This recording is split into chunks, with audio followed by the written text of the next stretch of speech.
The sun was sliding low over the plains, a molten coin sinking into dust and distance. Wind dragged its long fingers through the sage and scattered whispers of grasshoppers and ghosts. On that road where even the sky seemed weary of blue, a lone rider moved with the patience of someone who no longer expected surprises. Eliam Ward had been in the saddle since dawn, a quiet man with more silence than words, the kind that came from losing too much and talking too little. His horse's hooves thudded against the packed earth like a slow heartbeat, steady, resigned, alive only because it hadn't stopped yet.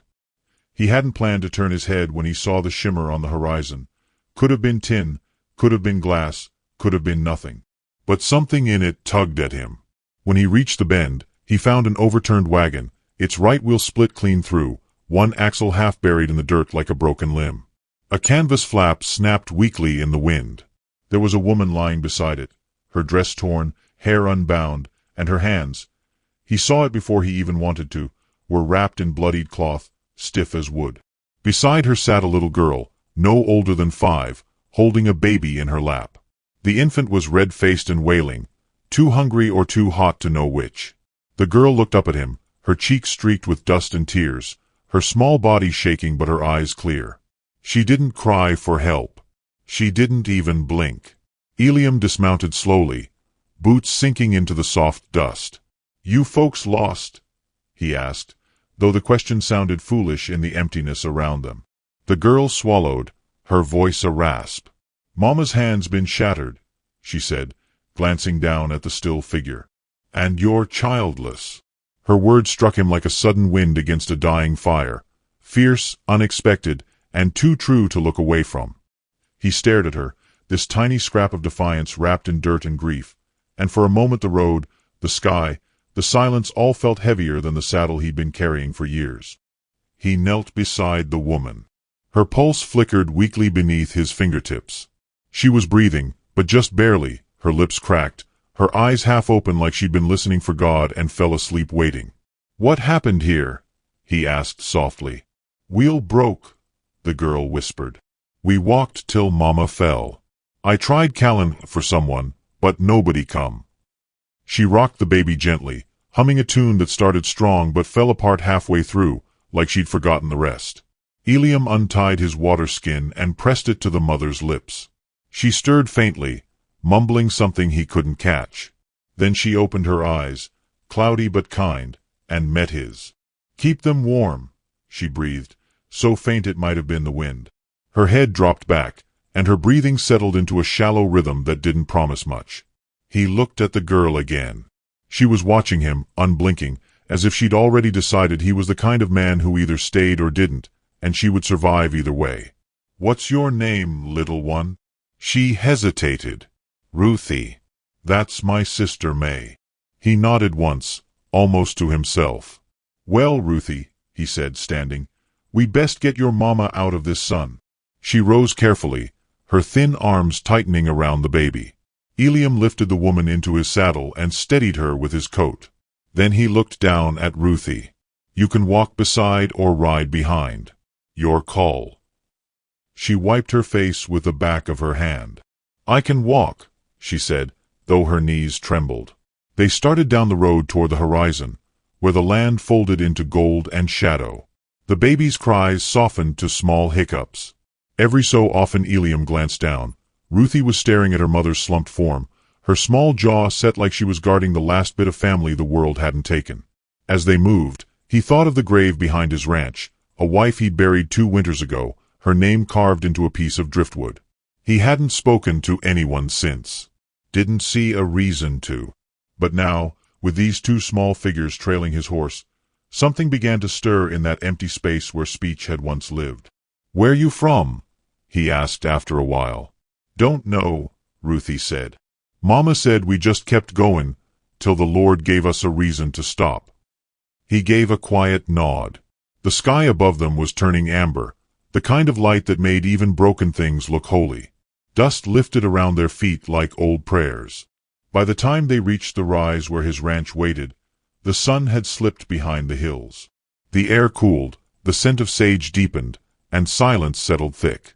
Eliam led the horse to the corral and carried the woman inside. The cabin door creaked like it was remembering company. He laid her gently on his cot, covering her with a wool blanket.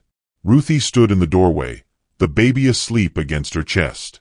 She looked around, the bare walls, the single chair, the quiet, and whispered, "This where you live all alone?" Eliam hesitated, staring at the lamp flame he'd just lit. "Till now, I suppose." Ruthie nodded, satisfied, and sank to the floor, pulling her knees to her chest. "Mama said when strangers help you, that's heaven talkin' through dust," she murmured. He looked at her, then at the sleeping woman, then out the window where dusk pooled against the fields. "Maybe heaven's got a rough voice," he said quietly. The wind sighed through the cracks in the wall, carrying the faint scent of rain, or maybe memory. The baby stirred, and Ruthie began humming again, soft and certain this time. Eliam sat beside the fire, hat in his hands, the world outside fading to dark. When he finally spoke, it was barely more than breath. "Lord, I wasn't lookin' for no children." And from the floor, half asleep, Ruthie whispered back, "We weren't lookin' for no father neither. Guess the road picked for us." The fire popped once, and the light wavered across the cabin wall like a promise half kept. Outside, the prairie stretched silent and endless, waiting for morning to decide what stayed and what didn't. The cabin breathed with a stillness that was almost holy. Smoke curled from the hearth in tired ribbons, brushing against the low ceiling like something that remembered how to pray. Eliam moved with the awkward care of a man unused to company. His hands, steady with rope and rifle, trembled when he set the kettle on the fire. Behind him, the mother lay motionless on his cot, the faint rise of her chest the only proof she hadn't yet slipped beyond reach. Her broken hands were wrapped anew, rough cloth soaked in cool water, tied by fingers that had never tended anyone but horses. The girl sat near the fire, knees pulled up, the baby asleep in her arms. The firelight gilded her small, dirt-streaked face, and though exhaustion pressed heavy upon her, her eyes stayed fixed on her mother. She didn't blink often, as if blinking might make the woman vanish. Eliam cleared his throat. "She needs rest," he said, his voice scraping low and careful. "So do you." The child didn't answer. The kettle began to murmur. Outside, wind rustled the cottonwoods, carrying the faint cry of coyotes too far off to matter. He poured the hot water into a tin cup, mixed a bit of dried chamomile, and set it on the floor beside her. "Drink some. It'll help you warm." She hesitated before taking it. "Mama don't drink nothin' for us." "She'd want you to," he replied, soft but firm. After a moment, she sipped. The warmth hit her throat, and her shoulders eased, just a little. Eliam sat on the floor opposite her, hat in his lap, feeling the strangeness of another heartbeat inside his walls. He'd lived in this cabin 6 years, 3 of them alone. In all that time, he'd grown used to silence, the kind that filled every corner and made even the crack of a log sound too loud. But tonight the silence had shape. It had eyes, small and watchful, and a child's breath that caught on each sigh. The baby stirred, making a soft, hiccuped cry. Ruthie, he'd remembered her name, rocked gently, whispering a tune. It was that same unfinished lullaby she'd sung on the road. She hummed the missing words, as though sound itself could fill what life had taken. Eliam leaned closer to the fire. The wood hissed. Sparks rose like tiny prayers escaping. He felt her gaze again. "You ever been inside a place this quiet?" he asked. Ruthie shook her head. "Back home, we slept in wagons. The wheels always creaked, and Mama said the sound meant we was still going forward." He stared at the flames. "Sometimes stoppin's the only way to get there." She tilted her head, not understanding but sensing he wasn't speaking to her so much as to the ghosts behind his eyes. When the baby quieted, Ruthie laid her down on a folded coat near the cot. She brushed a lock of hair from her mother's brow, whispering something only the walls could hear. Eliam rose and fetched another blanket from the chest. It smelled of cedar and solitude. "Take this," he said. She looked up. "You talk like my mama used to, soft, but like it hurts." He froze for a heartbeat. "Maybe, 'cause it does." She didn't smile, but her expression shifted, as if she'd decided he might not be dangerous after all. She tucked the blanket around her sister and sat cross-legged beside the fire again. They ate a little cornbread he found in a tin. She chewed slowly, polite, though it was dry and near tasteless. The baby whimpered once more. Eliam reached toward the cradle but paused halfway, unsure. Ruthie noticed and guided his hand gently. "You gotta hold her like she's breathin' from you," she said, lifting the baby into his arms. He tried. The infant's warmth seeped into his chest, small and fierce. Her eyelids fluttered, then closed. His jaw tightened. He hadn't held anything that fragile since the day he'd buried his wife's stillborn child. That memory swept through him like a knife made of dust. "You're good at it," Ruthie said quietly. "Did you have a baby once?" His voice came rough. Almost. Silence again. But this time it wasn't empty. It was heavy, shared. Later, the fire burned low. Ruthie leaned against the wall, her head drooping, fingers still curled protectively toward the baby. Eliam draped his coat around her shoulders. She stirred and murmured, "Mama says God don't make us walk roads we can't finish." He looked toward the cot. The woman's breath was shallow but steady. Her face looked softer in lamplight, as if sleep had finally found her. "Your mama's a wise woman," he said. Ruthie's eyelids fluttered. "You think God's still watching us out here?" Eliam considered the walls, the soft hiss of wind against wood. "Maybe," he said, "but sometimes he watches through people too tired to notice." She didn't answer. Sleep pulled her under. The baby shifted once, then stilled. Eliam sat there long after the fire turned to embers. The smell of smoke and sage filled the cabin. He thought of all the miles between this night and his last prayer, of how he'd closed every door that tried to open since grief made him its home. Yet here were two doors, small and breathing, laid right in his path. Outside, the moon climbed slow and silver over the plains, throwing light through the window slats in thin white bars. He looked down at his calloused hands, then at the mother's still form, then the children curled in uneasy peace. Something in him shifted, not loudly, but with the quiet insistence of a seed splitting underground. He whispered into the stillness, "I don't know what you want from me, Lord, but I reckon I'll stay till I find out." The candle's flame wavered, caught in a draft, then steadied itself again. Small, stubborn, alive.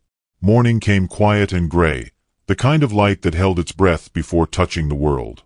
The cabin walls glowed faintly in the dawn, and the air hung heavy with the stillness of something finished. Eliam stirred from his chair by the hearth, his neck stiff, his heart heavier than the shadows on the floor. The fire had burned to ash, and the only sound was the baby's soft cooing, fragile and alive. He turned toward the cot. The woman's face was pale now, her lips slightly parted, her body still as the folded blanket across her chest. Ruthie sat beside her, her small hand resting atop her mother's.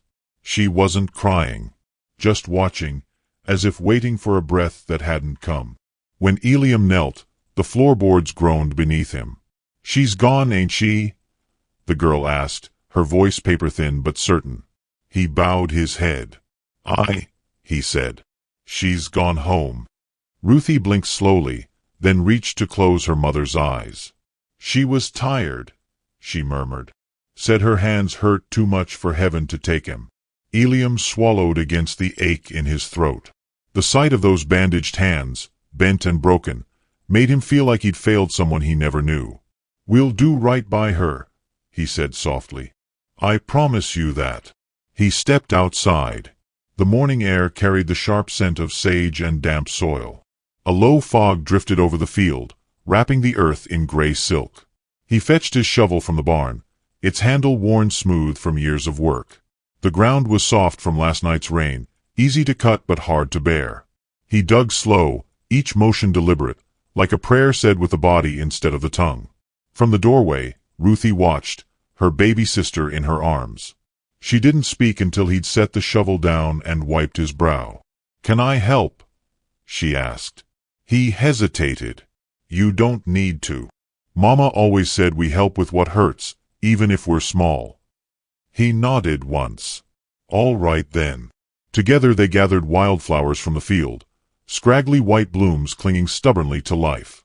Ruthie laid them on the mound when he was done, her small fingers tracing the wooden cross he'd carved from a fallen branch. He pressed his hat to his chest and murmured the only words he knew for death. "The Lord is close to the broken-hearted and saves those crushed in spirit." The girl's voice wavered. She said that one too. They stood in silence as the wind brushed the grass flat around the grave. The baby stirred, fussing. Ruthie kissed her forehead, whispering, "Don't you cry, May. Mama's just sleepin' up higher now." Eliam looked toward the horizon, where the first threads of sunlight tore through the fog.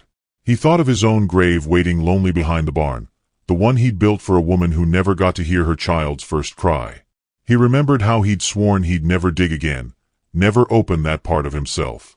Yet here he was, hands dirty, heart trembling, making space for another sorrow he hadn't asked for. Inside, he washed his hands at the basin. The water ran dark for a while before clearing. Ruthie followed, barefoot, her dress streaked with mud. "You hungry?" he asked. She nodded, though she looked too hollow for appetite. He warmed what was left of yesterday's cornbread and poured milk into a tin cup. She ate in small bites, watching him the way children do when they're measuring the world. "You live here all by yourself?" she asked between sips. "I did," he said. "Why?" He thought for a long moment before answering. Sometimes folks stop talking to the world when the world stops talking back. She frowned, not understanding but hearing something sad enough to honor with quiet. "Mama said people need people, even the ones who say they don't." He smiled faintly. "Your mama sounds wise." She was. You'd have liked her. Eliam looked toward the window where sunlight poured thin and gold through the slats. "Reckon I already do." That afternoon, he worked the fields. The rhythm of the shovel, the brush of wind, the rustle of weeds, it all fell into place again, but different. The silence wasn't empty anymore. It carried breath and small footsteps. Ruthie followed him outside, her baby sister bundled against her chest. She gathered pebbles near the grave, stacking them into a little tower. "Mama said angels like pretty things," she said. "Maybe they'll come if it's tidy." "Maybe they already did," Eliam said, adjusting the brim of his hat to hide the flicker in his eyes. When evening came, they sat on the porch. The air smelled of fresh earth and smoke. The girl leaned against the step, her voice soft as twilight. She said angels come when we sleep. You think she found one? Eliam looked out over the fields, the horizon glowing like the edge of a dream. "I think one found me too," he said. Ruthie smiled for the first time, small and tired but real. The baby gurgled in her arms. As night fell, Eliam lit the lantern and set it by the window. Its light stretched over the dirt road, reaching as far as it could, though the dark beyond swallowed most of it. He whispered to himself, "You'll be safe here, little ones. By God's mercy, you'll be safe." Ruthie laid the baby down and curled beside her on the cot, humming the same old tune, now steady, almost whole. Eliam stepped outside once more. The wind moved through the tall grass, brushing against the new grave's wooden cross until it leaned slightly east, like it was bowing to something unseen. He tipped his hat and stayed there, listening to the night breathe. Somewhere behind him, the baby laughed in her sleep, light and pure, and he found himself smiling without meaning to. "Maybe heaven ain't so far," he murmured. The stars blinked awake one by one, bright and patient, as if they were waiting for him to believe it. By the time spring's breath crept across the plains, the grave behind the cabin had softened under wildflowers and rain. The wooden cross leaned a little more each week, as though bowing toward the two children who played nearby. Eliam watched from the porch, his arms folded, the weight of months sitting easier on his shoulders. The air smelled of grass and milk and the faint sweetness of bread cooling on the table inside. For the first time in years, the silence around him didn't sting. It listened. Ruthie's laughter broke across the yard like a crack in an old bell. She was barefoot, chasing a chicken that refused to be caught, her braids whipping in the wind. The baby, May, sat in a crate lined with blankets, gnawing on a spoon and babbling to no one. The cabin, once a hollow shelter, now looked lived in, a wash line hung with small dresses, a chair turned toward the sunrise, a doll resting by the window. Eliam didn't say it aloud, but the sight steadied something in him that grief had left crooked. Still, kindness didn't sit easy with him. He'd learned too long ago that soft things broke faster. But every day, Ruthie chipped away at that truth, not with questions or demands, but with the quiet certainty of belonging. She'd started calling him Mr. Eliam, less and Sir more, a habit that made him feel old and useful at once. He spent mornings teaching her small chores, milking the cow, gathering kindling, mending fences. She took to it with the fierce pride of someone who needed to prove the world hadn't beaten her yet. "You reckon I could run a ranch someday?" she asked once, squinting into the sun. Eliam smiled, the lines around his eyes softening. "If you can stand the loneliness, sure enough." She thought about that. "I ain't afraid of lonely no more. Lonely's quieter when you got someone to share it with." He didn't answer. He just reached over and placed his hat gently on her head, too big by a mile. She grinned beneath its shadow. In town, tongues wagged as they always did. A young rancher keeping 2 orphans, one old enough to remember, one too young to ask. Some called it pity, some called it scandal, but no one called it grace. When Eliam rode in for supplies, men nodded politely but didn't ask questions. The women at the store traded glances, whispering behind their aprons. One finally said, "You can't save every soul the wind blows your way." Eliam had looked at her with the calm of a man too tired to argue. "Maybe not," he said, "but I can keep the door open for the ones already inside." The preacher came next, riding out one Sunday afternoon with a Bible under his arm and worry in his tone. "Brother Ward," he began, standing by his horse, "folks are wonderin' about propriety. You alone out here with children that ain't your blood, it raises talk." Eliam leaned against the fence, watching Ruthie throw feed to the chickens. "Ain't sin to feed the hungry," he said. "Ain't sin to let the lost stay warm." The preacher frowned, uncertain whether to agree or rebuke. Still, the town feel easier if there was a woman's hand to guide him. Eliam's gaze didn't shift from the girl. "They got one already," he said quietly. "Just not one still breathin'." The preacher looked at the small grave, tipped his hat, and left without another word. That night, Ruthie sat at the table while Eliam mended a saddle strap. The lamplight flickered between them, making the room glow like it remembered joy. Ruthie folded her hands, head bowed. "We should say thanks," she murmured. "For what?" he asked. "For supper. For the roof. For not sendin' us away." Eliam set his tools down. "Didn't figure I needed thanks for doin' what's right." She smiled faintly. "Mama said then kin ain't for the person who gets it. It's for the one who gives it." So they prayed together, awkward and honest. She thanked God for milk, for sunlight, for the man who don't talk much but listens anyway. Eliam kept his head bowed long after she finished. Something about the sound of her voice, steady, childlike, unashamed, felt like it was mending a hole he'd forgotten was there. Days stretched into weeks. May took her first steps on the dirt floor, stumbling from Ruthie's arms to his boots. He lifted her, laughing softly, a sound that startled even him. Later that evening, Ruthie drew a picture in the dust, 3 stick figures under a crooked sun. "That's you," she said, pointing to the tallest. "That's me. That's May. I didn't draw Mama, 'cause she's in the sky now." He crouched beside her, tracing the figures with his finger. "Looks like we make a fine crew." She beamed. "Then we're a family?" He hesitated. The word felt too big, too sacred to claim outright. "Maybe we're something close," he said. That night, when the wind rose and the roof rattled, Ruthie woke crying from a dream. Eliam found her by the hearth, clutching her doll. He knelt beside her. "What's wrong, little one?" "I dreamed Mama was calling me, but I couldn't find her. Then I turned around, and you were gone too." He pulled her close, her small frame trembling.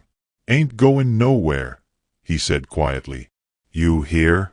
Not till the Lord himself tells me to." She nodded against his chest, tears soaking his shirt. He stayed like that until her breathing steadied. When he finally lifted her back to bed, the dawn light was beginning to stir along the horizon. He paused at the doorway, watching her sleep beside the baby. The house was filled with the soft rhythm of their breath, and for the first time since he'd buried his wife, Eliam felt something larger than sorrow moving in the room. Not hope exactly, but the faint, stubborn shape of it.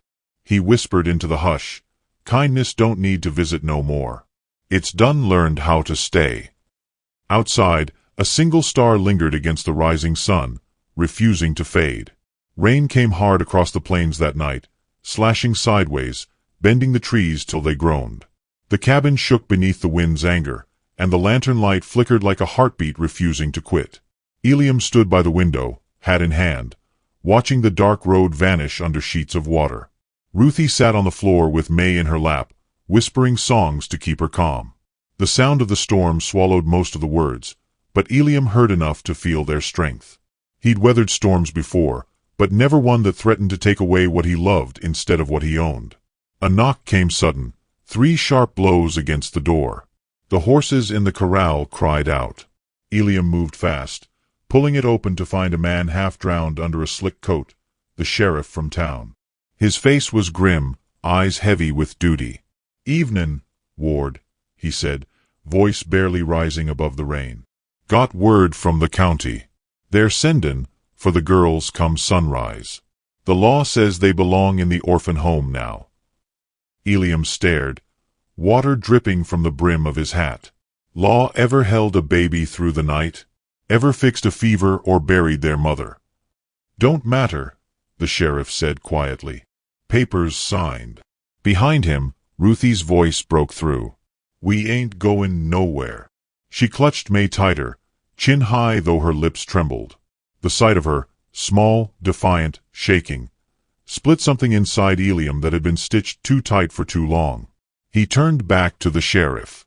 "You tell your law it's wrong this time." The man sighed, rain running down his face. "You think I don't see that, Ward? But I don't make the rules." He stepped closer. "They'll be here by morning. Don't make this harder than it needs to be." Eliam's jaw worked, but no words came. The sheriff tipped his hat and walked back into the storm, vanishing like he'd never been. The door slammed in the wind's teeth. Ruthie's tears came quiet, almost polite. "He's gonna take us, ain't he?" Eliam knelt before her, cupping her face in both hands. "Ain't no man talkin' what the Lord already gave me."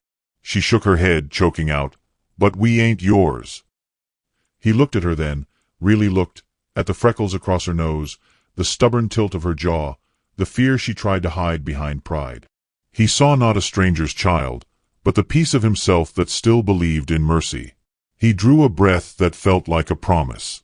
"Ruthie," he said, his voice breaking open, "from now on I am your father." For a heartbeat, nothing moved. Then she let out a sob that seemed too big for her body and threw herself into his arms. He held her close, the baby pressed between them, all 3 of them trembling together as thunder rolled overhead. When the crying faded, the storm still raged outside, but inside the cabin something steadier had begun. He sat with them before the fire, his arm around both girls, the world shrinking to the warmth of their breath and the hiss of rain on the roof. Ruthie whispered, "Mom'd be glad." She said, "Good people don't come to save, they come to stay." He brushed a tear from her cheek. "Then I reckon we'll stay." The storm eased toward dawn, leaving the air heavy and clean. Mist clung to the fields like smoke that hadn't decided whether to rise or settle. Eliam stepped outside, the earth soft under his boots. The sheriff was gone. No riders came. Only silence stretched across the horizon, broken by birds testing the morning. Behind him, Ruthie stood in the doorway, May balanced on her hip, her eyes searching his face. "They ain't comin', are they?"